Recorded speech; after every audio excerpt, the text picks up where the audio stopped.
ปันไลซุ้มหายหักอำสูดเสียงไลน้องและสายหอมมือจอมไปนั่งเซอหักขอดใจมันอำทอมเอาข้อความเปิ้นหักสิบหักแทงในเฮาได้มาเก้าปอเฮาหักกัน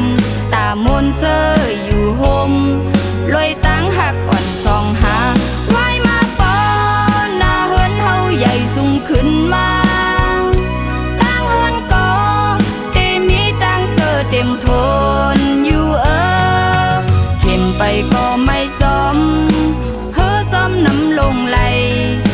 เส้นตั้งหักอำสุดไว้เตะกึมมันต่อโซหา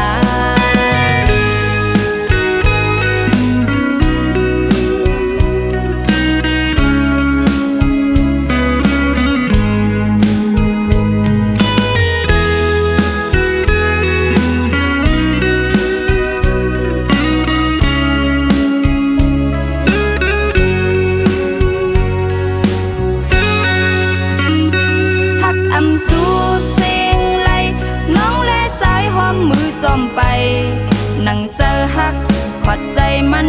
อำทอมเอาข้อความเปิ้นหักสิบหักแทงใน